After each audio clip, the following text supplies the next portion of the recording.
오늘 우리에게 주시는 하나님의 말씀 에베소서 3장 14절부터 21절까지의 말씀입니다.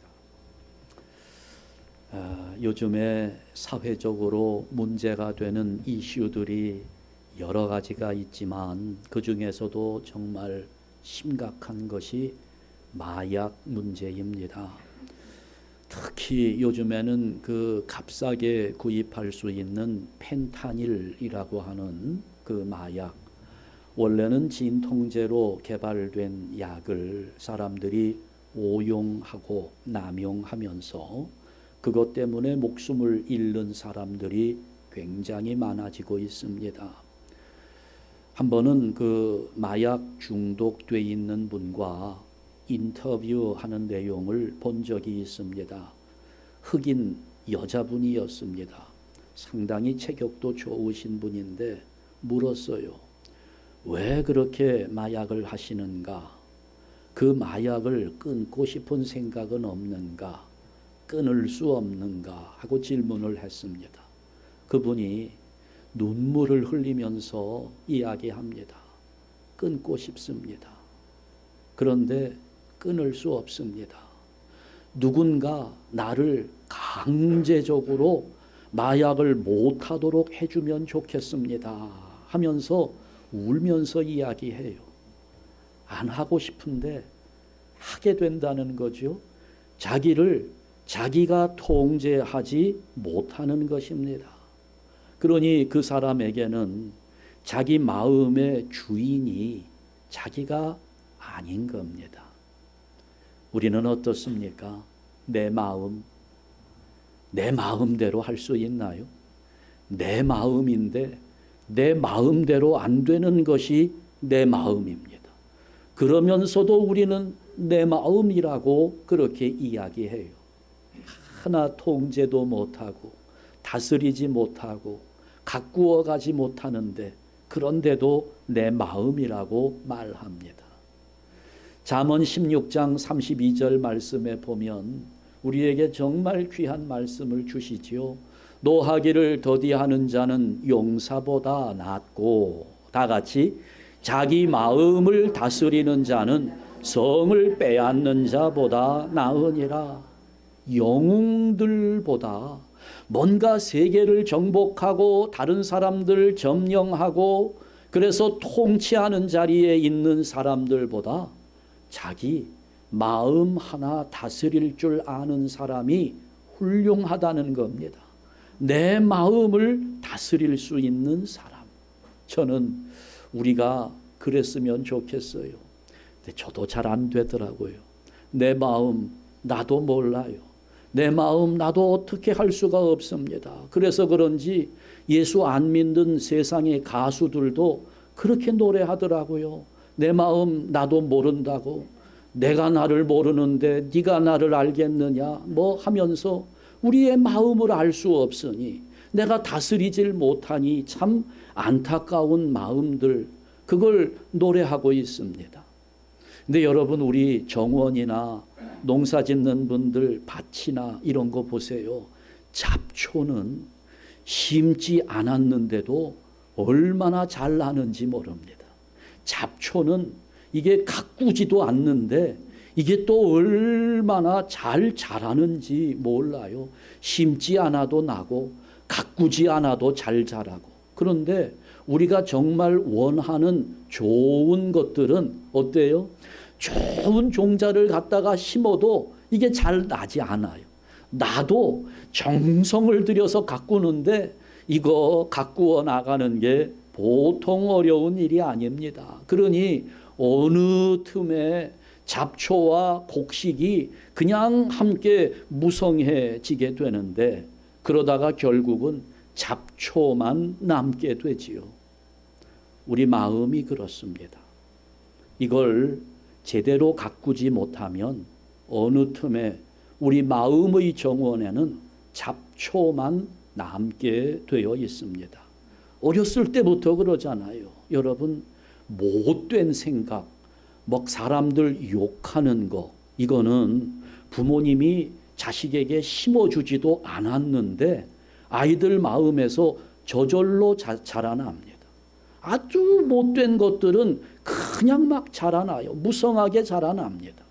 그런데 좋은 생각, 선한 마음 이런 것들은 아무리 심어주고 가르쳐주고 그렇게 해도 이게 아이들 마음에서 잘 자라지 못합니다. 그러다가 조금 성장하면 그 마음에 좋은 것들은 다 시들어버리고 좋지 않은 것들만 그냥 무성해 버리게 되지요.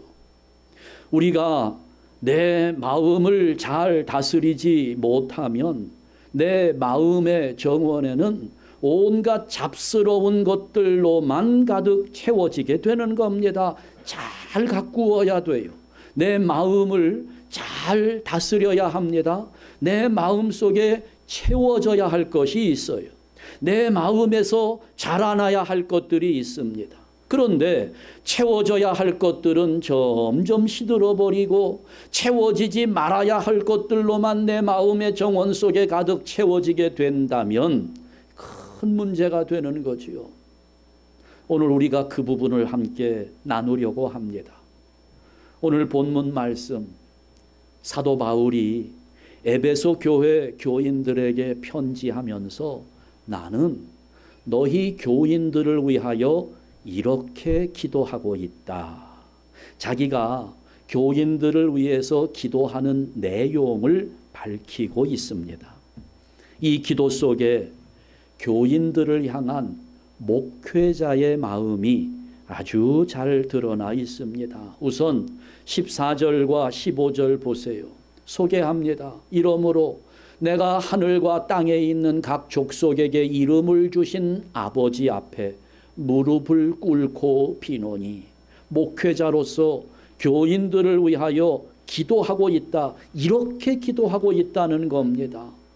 여러분, 여기에서 바울이 자기 기도의 내용을 교인들 앞에 공개한 이유가 무엇일까요? 보통 사람들은 자기가 기도하는 기도의 제목을 공개하는 것을 꺼립니다. 숨겨놓기를 원해요. 누군가 나의 마음속에 있는 소원이나 이런 것들을 아는 것을 두려워하는 사람들이 대부분이지요. 그래서 우리가 함께 모여가지고 통성기도를 하자고 해도 잘 못합니다. 내가 통성기도 소리내서 기도하다가 다른 사람들에게 속마음을 들킬까 하는 그런 염려가 있기 때문이지요. 잘 못해요. 기도 내용 밝히기 어렵습니다. 그런데 지금 바울은 교인들에게 내가 너희들을 위하여 이렇게 기도하고 있다. 기도 제목을 밝히고 있어요. 공개하고 있습니다. 이유는 한 가지입니다. 교인들이 자기들에게 필요한 것이 무엇인지를 알아야 하기 때문입니다. 자기도 자기를 몰라요.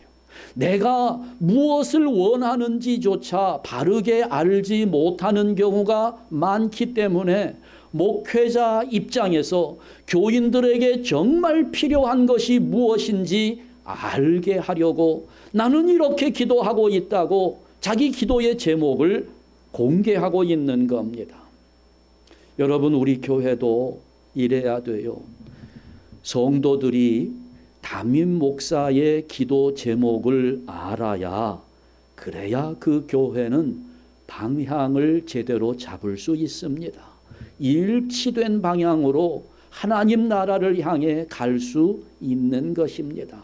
그러니 여러분, 제가 기도할 때마다 내 마음에 드는지 안 드는지 이런 것들을 평가하기 이전에 목사가 무엇을 기도하고 있는지 그걸 잘 파악하셔야 됩니다. 그것이 여러분에게 필요한 것이기 때문입니다. 자, 그래서 바울은 지금 무릎을 꿇고 기도하는 겁니다. 그만큼 이 기도가 얼마나 간절한 기도인지를 보여주고 있는 거지요. 먼저 이 기도의 마지막 부분을 살펴봅니다. 19절 말씀에 보니까 이 기도의 결론이에요. 그 너비와 길이와 높이와 깊이가 어떠함을 깨달아 하나님의 모든 충만하신 것으로 너희에게 충만하게 하시기를 구하노라. 그러니까 지금 바울은 교인들을 위해서 기도하는데 하나님이 무엇을 원하고 계시는지를 알고 기도하고 있습니다. 그건 뭐냐면 성도들이 하나님의 충만함을 누리는 것입니다. 하나님의 충만함. 그러니까 우리의 영적인 상태가 충만해지기를 하나님은 원하고 있는 겁니다. 바울은 지금 자기의 소원보다는 하나님의 뜻이 이루어지기를 기도하면서 하나님의 마음을 대변하고 있는 것입니다. 모든 기도의 결론은 하나님의 영광입니다. 우리는 아직 기도가 뭔지를 잘 몰라요. 그래서 기도할 때 무엇을 구해야 하는지, 어떤 것을 하나님께 기도해야 되는지, 어떻게 기도해야 되는지를 잘 모를 때가 대부분입니다. 결론부터 우리가 알아야 돼요. 기도의 결론은 하나님의 영광입니다. 그러니 여러분 기도하는 거 나의 현실적인 필요가 채워지기를 기도하기보다는 하나님의 영광이 나타나기를 먼저 소원해야 되는 겁니다. 이걸 기도해야 되는 것입니다. 따라서 기도의 주인공은 내가 아닙니다. 기도의 주인공은 기도하는 내가 아니라 그 기도를 받으시는 하나님이시기 때문에 우리는 기도하면서 내 소원을 아뢰기에 앞서서 하나님의 뜻이 무엇인지를 찾아야 되는 거예요. 나를 바라보시는 하나님이 무엇을 원하고 계시는지, 하나님을 바라보는 내가 무엇을 소원하는지를 아뢰기 전에 나를 바라보시는 하나님이 무엇을 원하고 계신지를 깨달아야 되는 겁니다. 이것이 기도의 이유가 되는 겁니다. 하나님의 뜻을 찾아야 돼요. 그래서 바울이 깨달은 하나님의 뜻이 무엇이냐? 바로 우리의 심령이 충만하게 채워지는 것입니다. 그 하나님의 뜻을 바울이 깨달았어요. 그래 교인들을 위해 기도합니다. 너희들이 충만하게 하시기를 내가 원하노라. 우리가 하나님의 충만함으로 충만해지기를 기도하고 있는 겁니다. 그런데 이 내용이 잘 와닿지를 않아요. 충만이라는 것이 도대체 어느 정도의 분량일까요? 여러분 충만이라는 거 어느 정도입니까? 뭐 아이들 하는 말대로 하늘만큼 땅만큼 뭐 이 정도면 충만이라고 할 수 있을까요? 19절 다시 보시면 여기서 사도 바울이 교인들이 그 크기를 깨닫기를 원하고 있어요. 충만의 분량이 얼만큼인지. 자, 보면 너비와 길이와 높이와 깊이가, 자, 이제 옆으로 넓이를 둘러봅니다. 좌우를 둘러봅니다. 앞뒤로 길이를 재봅니다. 또 이것을 보면 높이를 재기 위해서 하늘을 쳐다보지요. 아래로 그 깊이를 내려다봅니다. 어떻습니까? 양옆으로, 앞뒤로, 위로, 아래로 끝이 없는 거예요. 사방으로 끝이 보이지를 않습니다. 이걸 또 잘 표현한 찬송가가 있지요. 찬송가 304장 3절 우리가 그 가사를 다 알고 있습니다. 하늘을 두루마리 삼고 바다를 먹물 삼아도 한없는 하나님의 사랑 다 기록할 수 없겠네. 하나님의 크신 사랑 그 어찌 다 쓸까? 저 하늘 높이 쌓아도 채우지 못하리. 그러니까 하나님 충만의 크기는 측량할 수가 없습니다. 너무 크기 때문에 우리의 눈으로 그 끝을 볼 수가 없는 겁니다. 하늘만큼 땅만큼으로도 이게 표현이 되지 않는 겁니다. 그렇게 큰 충만이 우리 마음에 채워지기를 원하는 겁니다. 그것이 하나님의 뜻이라는 거예요. 16절 말씀을 보면 속사람이라는 표현이 나와요. 17절에서는 마음이라는 단어가 나옵니다. 속사람, 우리 마음의 내면 세계를 말합니다. 이것을 우리가 그동안에는 심령이라는 말로 표현하기도 했습니다. 우리의 속사람에, 우리의 마음에, 그러니까 우리의 심령에 무엇인가로 충만해지기를 원하는데 하나님의 충만하심, 끝이 보이지 않는 그 충만함이 우리 속사람 심령에 채워지기를 구하는 것입니다. 무엇으로 채워져야 할까요? 우리 마음의 정원 속에 쓸데없는 것만 가득 채워져 있는 이 시간에 우리가 정말 이 부분을 깨달아야 됩니다. 무엇으로 충만해지기를 사도 바울은 기도하고 있나? 첫 번째, 바울이 기도하는 것은 성령 충만입니다. 성령으로 충만해지기를 기도하고 있는 거예요. 자, 여기 16절 한번 다시 보지요. 그의 영광의 풍성함을 따라 그의 성령으로 말미암아 너희 속사람을 능력으로 강건하게 하시오며. 지금 바울이 하나님의 영광이 풍성하다고 말합니다. 그의 영광의 풍성함을 따라. 여러분, 바울은 어떻게 알았을까요?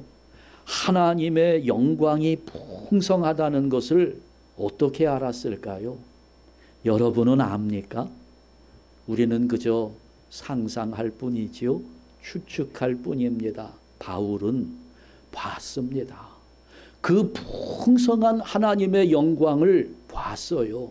고린도후서 12장에 보면 바울이 그렇게 자기 간증을 합니다. 셋째 하늘에 올라갔다는 거예요. 거기 셋째 하늘이라는 것은 하늘이 뭐 첫째 하늘, 둘째 하늘, 셋째 하늘 나뉘어져 있다는 것이 아니라 그 당시 세계관 속에서 천국을 그렇게 표현하는 겁니다. 바울은 천국을 다녀왔어요. 가서 보았습니다. 봤기 때문에 알고 있는 거예요. 그러니 사람의 말로는 이루 말할 수 없는, 이룰 수 없는 그런 놀라운 천국의 광경을 보았다는 겁니다. 그러니 말할 수 있는 거예요. 보고 확신 속에 말하는 겁니다. 하나님의 영광이 충만하다는 거예요. 제가 청와대를 한번 가봤습니다. 그런데 그 안에는 들어가 보지 못했고요. 그 정문에서 그냥 그 안에만 쭉 봤습니다. 백악관에도 가봤어요. 거기도 들어가 보지는 못했고 바깥에서만 이렇게 구경을 했어요. 그런데 참 똑같은 건물인 것 같아도 청와대와 백악관은 달라 보입니다. 뭔가 그 안에 굉장한 권세가 있어 보이고 아주 권위적인 그런 모습이 눈에 띄더라고요. 아주 기세가 등등한, 그러니까 건물이 아주 교만해 보이더라고요. 그 정도로 권세가 있어 보였습니다. 그러니 저는 그 안에는 들어가 보지는 못했지만 그 담 넘어 보이는 그 자리에 뭔가 영광이 있어 보이고 꽉 채워져 있는 것 같고 그렇게 보여요. 바울이 천국에 가서 그걸 본 겁니다. 하나님의 영광을 본 거예요. 하나님의 창고를 보았겠지요. 하나님의 창고를 보니까 그 안에 풍성한 겁니다. 충만하게 채워져 있는 그 하나님의 영광의 풍성함을 보았습니다. 그러니 바울이 지금 기도하고 있는 이 기도의 내용 속에는 풍성, 충만, 넘치도록 뭐 이런 표현들이 계속 나오는 거예요. 상상으로 하는 기도가 아닙니다. 자기가 본 것을 확신하면서 기도하는 거예요. 그래서 첫 번째로 간구하는 것이 성령님께서 우리 모든 성도들의 속사람을 장악하는 것입니다. 성령으로 충만하게 채워지는, 자기가 천국에 가서 보았던 그 충만함이 오늘 우리 속사람을 충만하게 채우는데, 그것을 바울이 하나님께 기도하고 있다는 겁니다. 그러면 우리의 속사람이 강건해지는 거예요. 너희 속사람을 능력으로 강건하게 하시오며. 결론부터 말씀드리면, 여러분, 성령께서 우리 속사람에 들어오신다 하는 것은 우리 심령의 주인이 되신다는 의미입니다. 내 인생의 주인이 되신다는 거예요. 그래서 성령께서 우리 안에 들어오시면 어떤 일들이 일어나는가? 제일 먼저 일어나는 일은 그겁니다. 여러분, 우리가 이사하기로 결정을 하면 내가 이사 가야 할 곳에 짐을 싸가지고 가서 제일 먼저 하는 일이 무엇입니까? 뭐부터 해야 돼요? 청소부터 하는 겁니다. 제일 먼저 하는 일 똑같아요. 성령께서 내 안에 들어오셔서 나의 인생의 주인이 되시면 제일 먼저 하시는 일이 청소입니다. 잡초를 뽑아버리는 거예요. 쓸데없는 것들을 치우는 겁니다. 죄에 대한 청소가 이루어지는 겁니다. 이걸 우리가 회개라고 말하는 거지요. 내가 생각해서 내가 잘못했으니 내가 뉘우치는 것을 회개라고 우리는 생각합니다. 여러분, 그러나 조금 바꾸셔야 됩니다. 회개는 성령께서 내 안에서 행하시는 역사입니다. 성령께서 내 안에 모든 더러운 것들을 다 치워버리시는 일이에요. 그래서 회개가 일어나면 상한 심령이 치유함을 얻게 되는 겁니다. 상한 심령이 무엇일까요? 우리는 상한 심령이면 참 속상하다 하는 이 정도로 생각을 해요. 아니요. 상했다는 것. 여러분, 집에 생선을 사다 놨어요. 고등어를 사다 놨는데 이거를 한 열흘 동안 안 먹고 놔뒀습니다. 그 고등어가 어떻게 될까요? 상하지요. 그렇게 상하는 겁니다. 우리의 심령이 상했다는 것은 그렇게 썩었다는 거예요. 오염되었다는 것입니다. 그 오염된, 죄로 오염된 우리의 심령이 성령을 통해서 깨끗하게 치유되는 겁니다. 마음의 악한 생각들을 다 몰아내고 내 마음의 잡초들을 뽑아내는 것입니다. 그래서 성령이 내 마음의 주인이 되면 그때부터 우리는 성령의 법을 따라서 살아가게 되는 겁니다. 그전에는 어떻게 살았을까요? 내 멋대로 살았지요. 우리는 그걸 내 마음대로 살았다고 표현합니다. 내 마음대로 사는 것이 아니에요. 내 마음 내가 다스리지 못하기 때문에 더러운 영들이 내 마음을 장악해서 그렇게 살도록, 욕심에 이끌리면서 살도록 나를 주장해 왔던 겁니다. 내 마음대로, 내 멋대로. 여러분, 오늘날 우리 교인들이 하나님을 믿는다고 하면서, 나와 예배 드리면서, 기도한다고 하면서 성령 없이, 성령 충만함 없이 살면 어떻게 될까요? 교회가 타락하는 겁니다. 망가지는 거예요. 잘 생각하셔야 됩니다. 오늘날 이 시대 교회가 과연 성령의 이끌림을 받고 있는지, 아니면 자기 마음대로 욕심에 이끌리고 더러운 영들에게 이끌리고 있는지를 생각하셔야 돼요. 저는 사도 바울과 똑같은 심정으로 기도합니다. 하나님, 오늘 우리 교회 한샘교회 성도들 마음이 성령에 의해서 장악되기를 원합니다. 성령께서 우리 마음의 주인이 되어 주시기를 원합니다. 성령 충만의 역사가 우리 가운데 있기를 원합니다. 저는 그렇게 기도하고 있어요. 여러분도 그렇게 기도하시기를 축원합니다. 성령에 대해서 그동안 우리는 너무 많은 오해를 해왔습니다. 여러분, 성령은요, 하나님이십니다.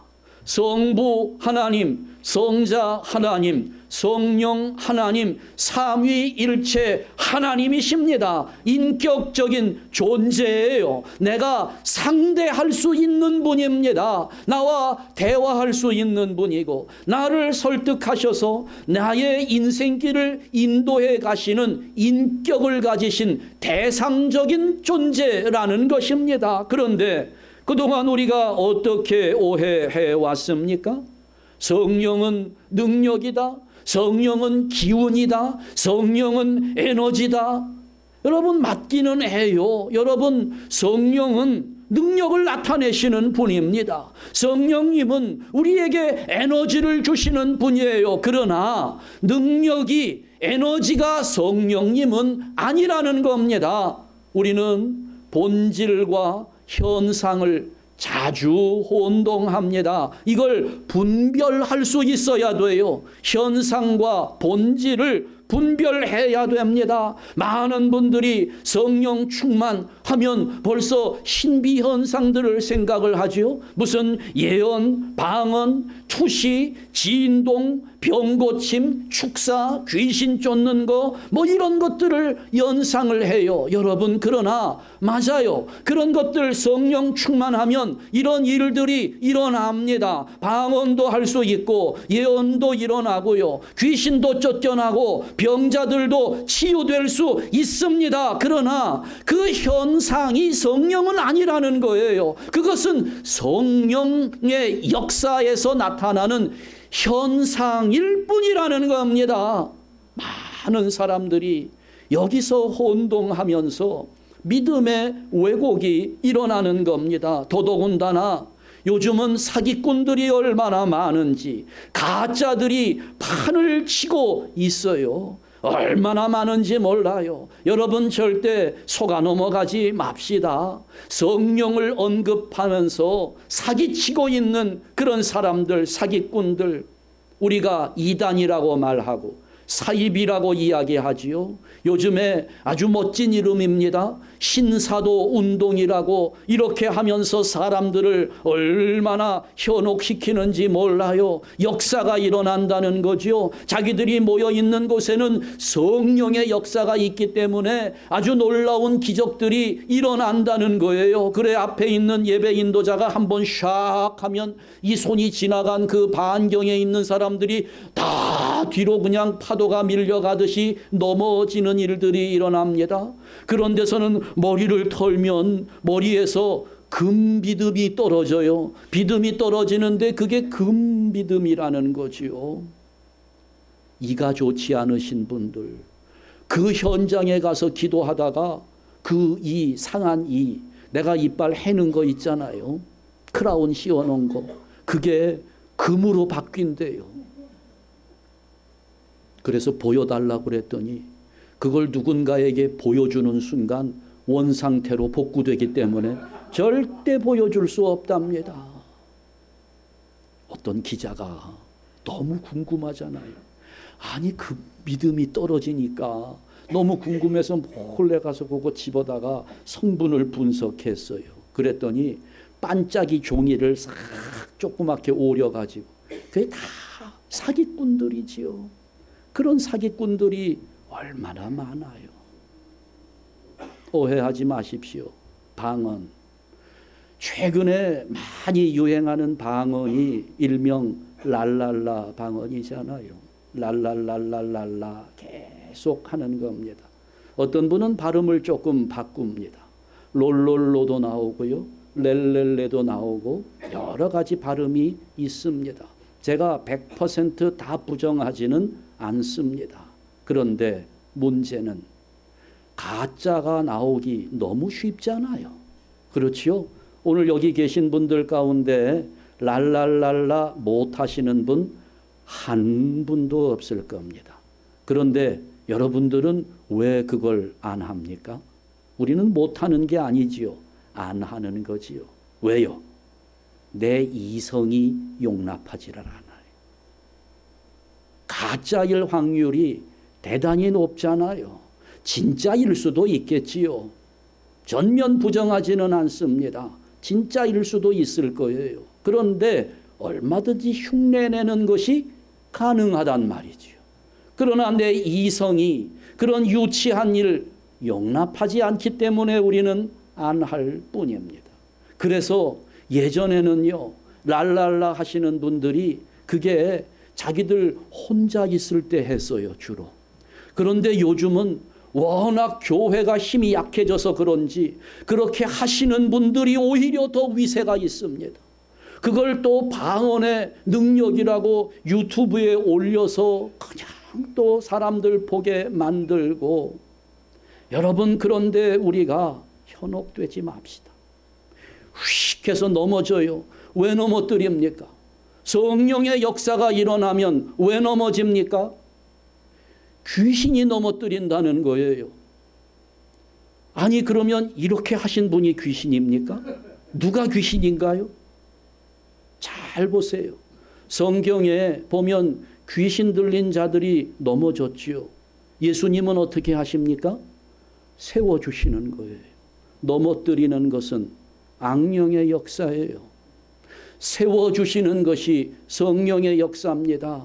그렇다면 세워주시는 성령의 역사를 만들기 위해서 거짓으로 넘어지는 일을 만들어 놓고, 이게 놀부심보지요. 흥부가 제비다리를 고쳐줘서 복을 받았다고 하니 놀부가 일부러 부러뜨려 놓고 그것을 붙여서 복을 받겠다. 성령의 역사, 일으키는 역사를 만들기 위해서 일부러 넘어뜨려 놓고 일으킨다고요. 속지 마세요. 다 짜고 하는 겁니다. 미리 다 약속이 되어 있어요. 여기에 얼마나 많은 사람들이 속아 넘어가는지. 성령의 역사가 있고요, 악령도 역사합니다. 비슷한 현상을 나타냅니다. 악령들도 병도 고쳐주어요. 여러분, 우리나라 옛날 용한 무당들 역시 병을 고쳐주었습니다. 악령들도 역사를 일으켜요. 그러나 악령들은 할 수 없는 중요한 차이점이 있습니다. 여러분들이 보시면 분별할 수 있어요. 이것이 성령의 역사인지 이것이 악령의 역사인지 분별이 됩니다. 가장 첫 번째, 성령의 역사는 하나 되게 하는 역사입니다. 악령의 역사는 나누는 역사예요. 그 사람의 삶을 보면 됩니다. 그 사람의 결과를 보면 돼요. 오늘 많은 사람들이 성령 충만을 받기 위해서 산에 올라갑니다. 무슨 드레스디아스 훈련 받으러 간다고 그래요. 영성 훈련 받으러 간다고 그래요. 그 사람이 가서 훈련 받고 내려온 다음에 삶을 보면 됩니다. 하나 되는 역사를 하고 있는지, 사람들을 나누는 역사를 하고 있는지. 그분들 갔다가 내려오면 제일 먼저 드러나는 모습이 교만함입니다. 자기들이 다른 사람들, 자기가 받은 훈련을 받지 못한 사람들과 나누어진다는 거지요. 내가 우월하다는 겁니다. 내가 영적으로 우월하기 때문에 그 훈련을 받지 않은 사람과 자기들을 나눕니다. 여러분, 이렇게 나누는 것은 악령의 역사입니다. 정말 성령 충만함을 받았다면 겸손해지면서 다른 사람들을 섬기고 그 앞에 무릎을 꿇고 발을 닦아주면서 겸손한 모습을 드러내며 하나 되는 일에 힘을 기울이게 될 것입니다. 그것이 성령의 역사라는 거예요. 그러니 여러분, 앞으로 제가 구체적인 이름을 드러내니 죄송합니다만 드레스디아스 가지 마십시오. 저한테 와서 갈까요 말까요 묻지 마세요. 정말 가고 싶으면 그냥 몰래 갔다 오세요. 저는 말립니다. 가지 마십시오. 갔다 오면 교만해집니다. 영성훈련이라고 붙어있는 자리들, 무슨 저기 기도원 산속에 올라가는 자리들 가지 마세요. 금합니다. 여러분의 영이 망가집니다. 그런데 망가진 영이 영을 은혜 받았다고 착각하는 거예요. 자기는 신비로워졌다는 거지요. 잘못입니다. 두 번째, 정말 중요한 겁니다. 성령의 역사는 생명을 살리는 역사입니다. 일으켜주는 역사예요. 악령의 역사는 죽이는 역사입니다. 미혹합니다. 넘어뜨리는 거예요. 이걸 우리가 보면 분명하게 나눌 수 있는 겁니다. 본질은 그런 현상들이 아니에요. 본질은 삶의 변화입니다. 성령이 충만해서 성령에 이끌리는 삶을 살아가게 되면 변화된다는 겁니다. 병든 자의 삶에서 이제는 치유된 자의 삶으로 변화되었다는 거예요. 일어설 수 없었던 사람들이 이제는 일어서서 걸으며 살 수 있도록 변화되었다는 것입니다. 귀신의 지배를 받았던 사람들이 이제는 그 귀신에게서 자유함을 얻고 성령의 인도함을 받는 사람으로 변화되는 삶이 되었다는 겁니다. 이것이 본질입니다. 내 인생의 주인이 바뀌는 거예요. 내 인생 주인의 자리를 성령님께 내어드릴 때 성령 충만의 역사를 내가 누리는 것입니다. 여러분, 방학 때 우리 아이들 보세요. 그냥 놔두면 어떻게 됩니까? 매일 늦잠에 밤새도록 컴퓨터 앞에 앉아서 그냥 게임이나 하고 어떻게 돼요? 누군가 통제를 해야 됩니다. 부모님들이 통제를 해야지요. 아직 덜 성숙했기 때문에 통제가 필요합니다. 시간을 절도 있게 쓸 수 있도록 잔소리도 해야 되고요. 제가 어렸을 때 붓글씨를 배우다가 그만두었습니다. 근데 그 붓글씨 배울 때 생각이 나요. 이렇게 붓을 잡아요. 붓을 잡으면 글씨를 쓰는데 뭐 삐칠 때는 어떻게 하고 내리그릴 때는 어떻게 하고 가르치는데 이게 안 되니까 선생님이 내 손에 선생님 손을 얹습니다. 그리고 선생님이 탁 손을 잡고 이제 붓글씨 쓰는 것을 이제 가르치는데 그때 그 배우는 학생은 어떻게 해야 돼요? 그렇지요. 내 손의 힘을 완전히 빼야 되는 거예요. 그러면 선생님이 하시는 대로 그대로 따라가면서 선생님이 언제 힘을 주는지 언제 이것을 뒤로 빼면서 하는지 뭐 이런 것들을 배우게 되는 거거든요. 만약에 그 학생이 고집을 부리고 힘을 주고 있으면 이게 어떻게 됩니까? 그런데 제가 힘이 빠지지를 않아요. 그래서 저는 배우다가 포기하고 말았습니다. 성령께서 내 안에 들어오시면 나는 죽어야 됩니다. 성령께서 나를 인도하실 때 나는 그냥 이끌려가면 되는 겁니다. 언젠가 그런 책이 사회적으로 이슈가 된 적이 있지요. 공자가 죽어야 교회가 산다 하는 책이 있었어요. 워낙 한국 교회가 유교 사상에서 잘 벗어나지 못하고 있으니 유교의 뿌리를 뽑아내야 교회가 교회다워진다는 아마 그런 내용이었던 것 같아요. 그러더니 얼마 되지 않아서 또 하나의 책이 나왔어요. 목사가 죽어야 교회가 산다는 거예요. 여러분, 참 저는 그 제목 마음에 들지 않았습니다. 기분 나빴어요. 그렇지만 교회가 살아나는 길이 거기 있다면 목사인 제가 죽겠습니다. 성령께서 우리 교회를 인도하시도록 목사인 저는 죽으려고 합니다. 죽어야 돼요. 성령이 내 안에 오셨기 때문에 우리는 죽어야 돼요.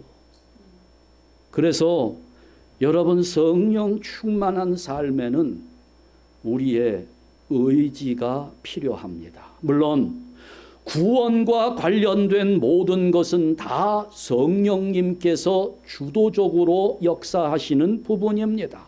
나의 의지가 하나님의 구원 역사에 개입할 여지는 조금도 없습니다. 전적으로 그것은 하나님의 역사예요. 나의 의지는 개입될 수 없습니다. 그러나 딱 한 가지 나의 의지가 작동해야 되는 자리가 있습니다. 그것은 성령께서 내 인생의 주인 되심을 인정하고 주인 자리를 내어드리는 것입니다.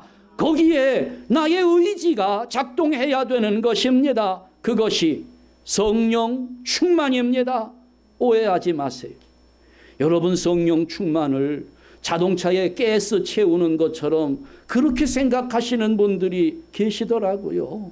그러니 내가 살다가 세상에 지쳐서 성령 충만함에 이게 다 소진돼서 성령을 다시 채우기 위해서 산에 올라간다는 거예요. 그래서 그 훈련을 받다 보니 거기서 또 우리가 가스 스테이션에 가서 가스를 채워가지고 나오듯이 산에 올라가서 성령을 또 충만하게 채워가지고 나온다. 이렇게 생각하시는 분들이 참 많아요. 성령 충만은 말은 그렇게 느낄 수 있을지 몰라도 전혀 그런 내용이 아닙니다. 성령 충만은 나의 의지로 성령께서 나의 주인이 되심을 인정하면서 성령님 앞에 내 인생을 주관하시도록 내어놓는 것입니다. 이것이 성령 충만입니다. 다른 것은 존재하지 않아요. 이미 성령은 내 안에 오셨거든요. 여러분 안에 이미 성령은 존재합니다. 임재해 계시는 거예요. 문제는 내가 인정하고 주인 자리를 내어 드리는 것입니다. 그것을 우리가 성령 충만이라고 말하는 것입니다. 내가 뭐 이런 거 조금 하고 저런 선행도 하고 뭐 나가 노력하면서 조금씩 발목까지 채웠다가 무릎까지 채웠다가 그렇게 그냥 충만하게 머리끝까지 이렇게 조금씩 채워가는 것이 아니라 이미 예수 그리스도 보혈의 공로로 내 안에 충만하게 채워져 있는 성령님 앞에 주인 자리를 내드릴 때 우리는 성령 충만을 경험하게 되는 겁니다. 그렇게 될 때 우리 인생이 달라져요. 능력으로 강건해집니다. 인생이 변화되는 것입니다. 하나님 자녀로서 살아가게 되는 것입니다. 여러분 안에 성령님이 임재해 계십니다. 인정하시고 주인 자리를 내어 드리십시오. 그것은 내가 주는 것입니다. 성령의 능력이 내 인생을 장악하도록 우리 한샘교회 성도 여러분들 성령 충만, 성령께서 내 인생의 주인이 되신다는 것을 인정하시고 순종하면서 하나님과 동행하는 성도들 되시기를 주님의 이름으로 축원합니다. 기도하겠습니다.